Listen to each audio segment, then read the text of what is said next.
निधि और प्रीति दोनों सगी बहनें थीं। पिता की मौत के बाद दोनों बहनें एक फैक्ट्री में काम करके घर चलाने लगी। उनका एक छोटा भाई भी था, अर्जुन, जो कि अभी 16 साल का था। वो दोनों दिन रात मेहनत कर उसकी पढ़ाई का खर्च उठाते थे।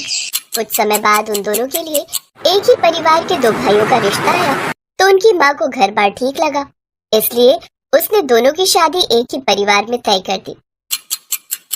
देख अर्जुन, तू बिल्कुल भी चिंता मत करना। ये मत सोचना कि हम दोनों बहनें चली जाएंगी तो तुम्हारी पढ़ाई का खर्चा कौन उठाएगा। हाँ, और हमने अपने पतियों से पहले ही बात कर ली है कि हम शादी के बाद भी नौकरी करेंगे, इसलिए तुम्हारी पढ़ाई का खर्चा हम तुम्हारी शादी के बाद भी उठाते रहेंगे, और जब तक तुम अच्छी नौकरी पर नहीं लग जाते हम तुम्हारे खर्चे उठाते रहेंगे।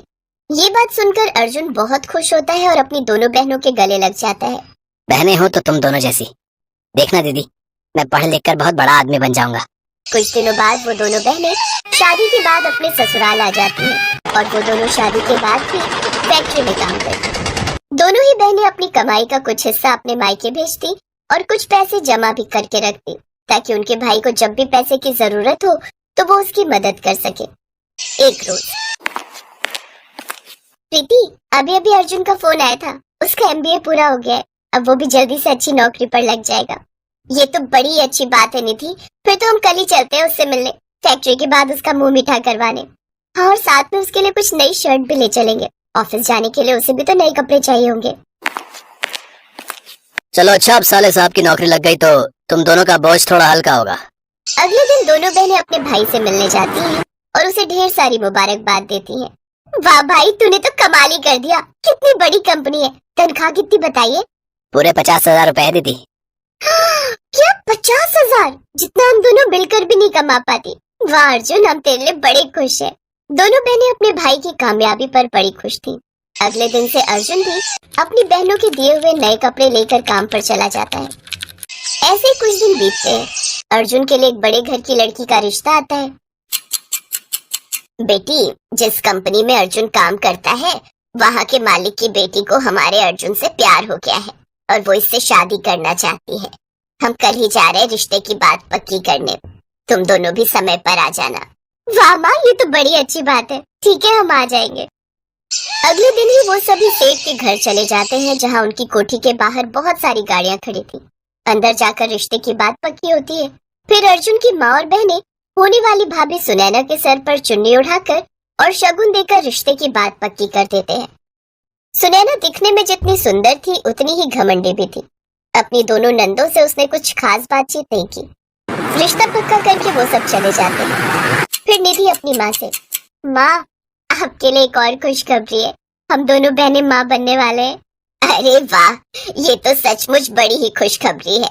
घर में एक साथ इतनी खुशियाँ। अब से तुम ना नौकरी मत करना, अब अर्जुन कमाने लगा है और उसके ससुर जी उसको एक बड़ा सा फ्लैट गिफ्ट करने वाले हैं शादी पर।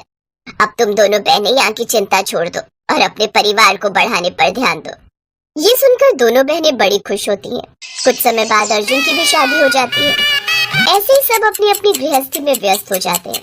फिर 9 महीने बाद निधि एक बेटे और प्रीति एक बेटी को जन्म देती है। फिर जब वो कुछ महीने के हो जाते हैं तो दोनों बहनें अपने बच्चों के साथ अपने मायके जाती हैं। अरे आजा मेरा प्यारा बच्चा, दोनों कितने प्यारे हैं। मामू देखो तुम्हारे लिए कितने सुंदर सुंदर खिलौने लाए हैं। फिर दोनों बहनें अपने बच्चों को वहीं सोफे पर लेटा देती हैं। ये देख उनकी भाभी सुनैना गुस्से में उनसे बोलती है, अरे दीदी, आप इतनी बड़ी हो, आप में इतनी समझ तो होनी चाहिए ना कि बच्चों को इतने महंगे सोफे पर नहीं लेटाते। कहीं इन्होंने सोफे गंदे कर दिए तो इन्हें अंदर बिस्तर पर लेटा दो, वो भी नीचे पन्नी बिछाकर। ये तुम क्या कह रही हो सुनैना? इन बच्चों से तो घर में कितनी रौनक आ गई है। ये तुम्हें रौनक दिखाई दे रही है? जब से आए रोए जा रहे हैं, बस शोर करके दिमाग खराब कर दिया है। कोई बात नहीं भाभी, हम अभी इन्हें चुप करवा देते हैं। फिर दोनों बहनें अपने अपने बच्चे उठाकर अपनी माँ के कमरे में चली जाती हैं।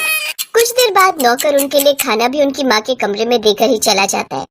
ये देख दोनों बहनों को बड़ा अजीब लगता है कि उनकी भाभी ने उनसे ठीक से बात भी नहीं की और ना ही उनके साथ खाना खाया। ऐसे ही सारा दिन बीत गया। उन्होंने उन दोनों बहनों का बिस्तर भी उनकी माँ के कमरे में ही लगवा दिया। जैसे तैसे उन दोनों बहनों ने वो रात काटी और अगली सुबह ही अपने ससुराल जाने के लिए तैयार हो गई। उनके भाई ने उनके रोकने के बजाय उल्टा उनसे पूछा, और अच्छा लगा ना यहाँ कर दीदी?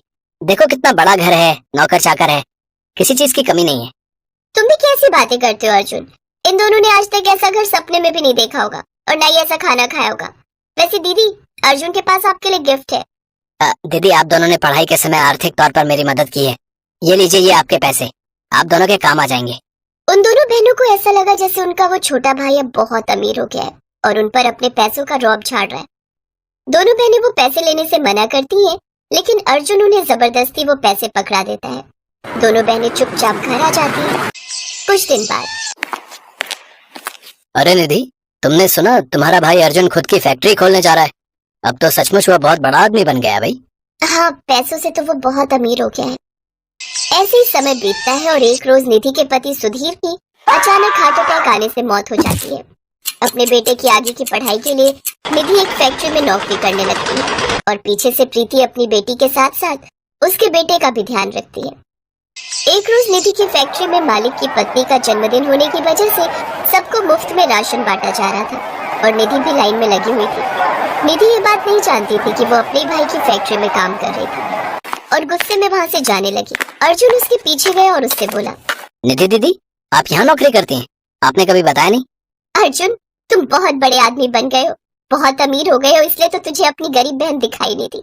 खैर, कोई बात नहीं, अब तू अपने अमीर ससुराल वालों के पास ही जा और उनके साथ खुशी खुशी रह और हम गरीब बहनों को हमारे हाल पर ही छोड़ दे। ये कहकर निधि वहाँ से चली जाती है, लेकिन अर्जुन की आंखों से वो दृश्य जा ही नहीं रहा था कि उसकी बड़ी बहन अपने दोनों हाथ फैलाए उसके सामने खड़ी थी। वो जल्दी से अपनी चेकबुक निकालता है कि तभी उसकी पत्नी सुनैना वहाँ जाती है। क्या हुआ अर्जुन, किसी की पेमेंट करनी है क्या? नहीं, ये पैसे मैं अपनी बहन को देना चाहता हूँ। ओह अच्छा, तो ये बात है। इसका मतलब तुम हमेशा मेरी पीठ पीछे अपनी बहनों की मदद करते हो। जैसा तुम्हारे दिमाग में चल रहा है ना, ऐसा कुछ भी नहीं है। मेरी दोनों बहनें बड़ी ही स्वाभिमानी है। इतनी गरीब होने के बाद भी उन्होंने मुझसे मदद नहीं मांगी।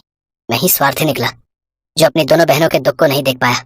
मेरी बहनें जिन्होंने मुझे पढ़ाने के लिए कितने दुख सहे, मेहनत करके मुझे पढ़ाया लिखाया, मुझे इस काबिल बनाया, और अब जब मेरी बारी आई कुछ करने की तो मैंने उनसे मुंह मोड़ लिया।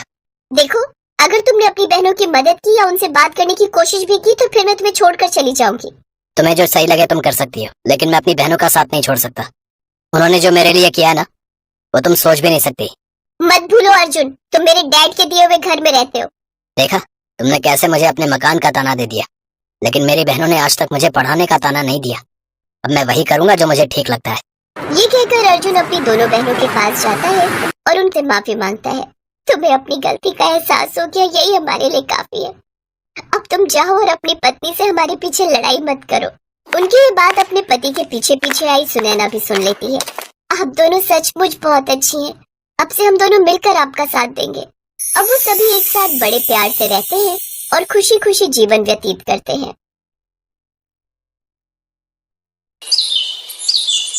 पायल और अनुष्का दोनों बहनें थीं। उनका जन्म एक गरीब परिवार में हुआ था। पायल जहाँ सांवले रंग की थी तो वहीं अनुष्का दिखने में बेहद ही खूबसूरत थी। दोनों बहनें जवान हुईं। अनुष्का तेज तर्रार, मॉडर्न और सुंदर लड़की थी, इसलिए अमीर घर के लड़के ने उसे पसंद कर लिया। तो वहीं पायल की शादी एक गरीब परिवार में हो गई। पायल ढेरों अरमान मन में संजोए अपने ससुराल आई, लेकिन ईंट गारे से बना ढांचा ही अब उसका घर था। ये देख उसकी आंखें भर आईं, लेकिन इसी को अपनी किस्मत मानकर उसने चुपचाप स्वीकार कर लिया। उधर अनुष्का अपने बड़े अमीर ससुराल में आकर बहुत खुश थी।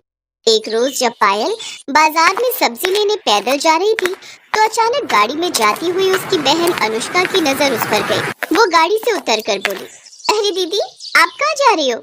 सब्जी लेने आई थी अनुष्का। खैर ये बता तू कैसी है और यहाँ कैसे? मैं भी ठीक हूँ। वो जो राधा कृष्ण मंदिर के सामने वाली कोठी है ना, वो विनय ने खरीद ली है। अब हम यहीं शिफ्ट हो गए और अभी मैं विनय के साथ मूवी जा रही थी तो आप पर नजर गई तो सोचा आपसे मिल लूं।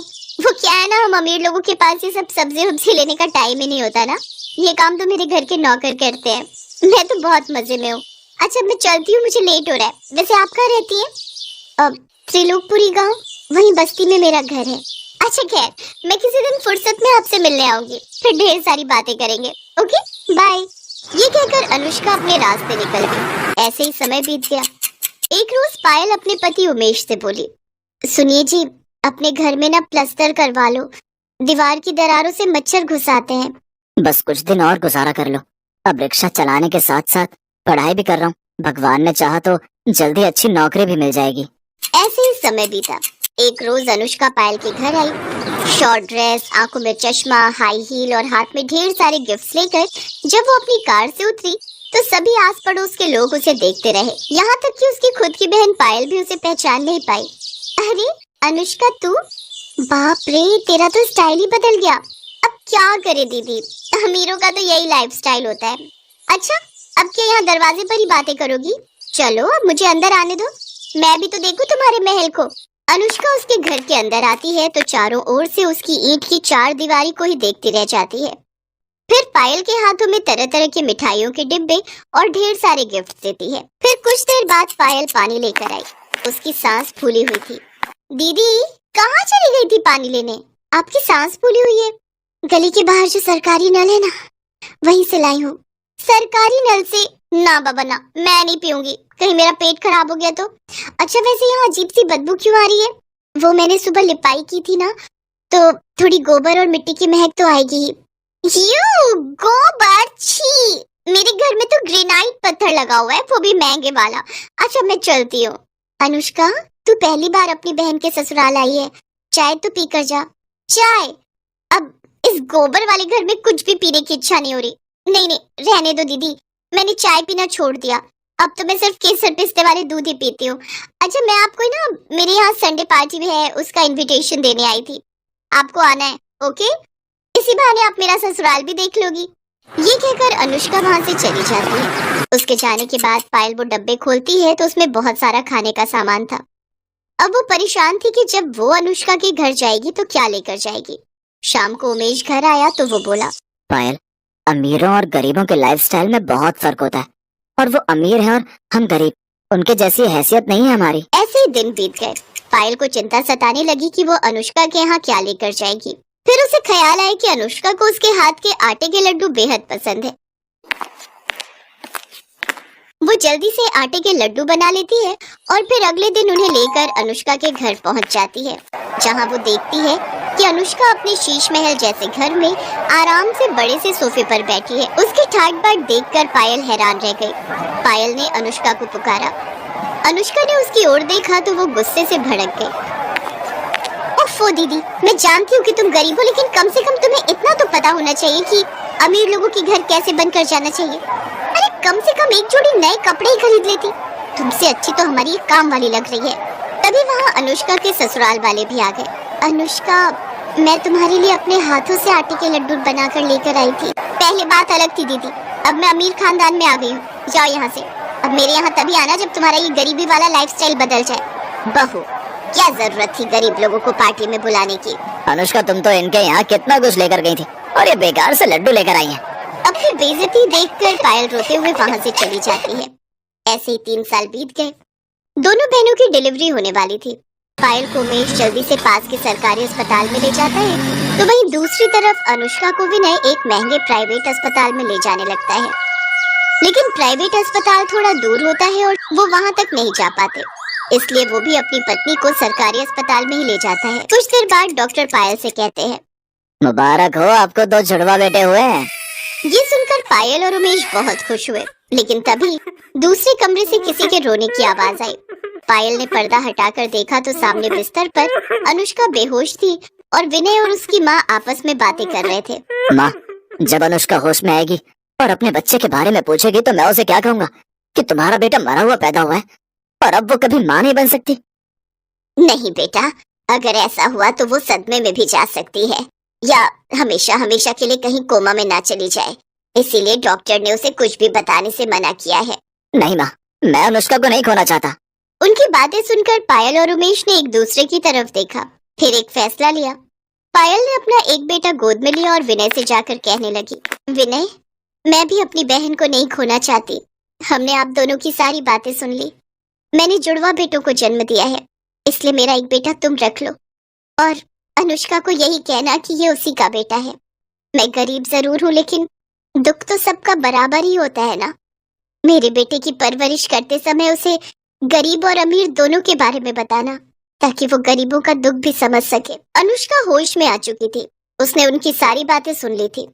वो हाथ जोड़कर पायल के सामने रोते हुए कहने लगी, मुझे माफ कर दो दीदी, मैंने आपको कितना भला बुरा कहा। शायद उसी की सजा मुझे मिली है जो भगवान ने मेरा बच्चा छीन लिया, साथ ही हमेशा के लिए मां बनने के सुख से भी वंचित कर दिया। दीदी आपके बेटे को अपना बेटा समझकर पालूंगी, शायद इससे मेरे सारे पाप धुल जाए। मेरा नहीं बहन, तेरा बेटा, आज से ही तेरा बेटा है। दोनों बहनें रोते हुए एक दूसरे के गले लग गई। आज माँ की ममता ने अमीरी गरीबी के सारे फासले मिटा दिए।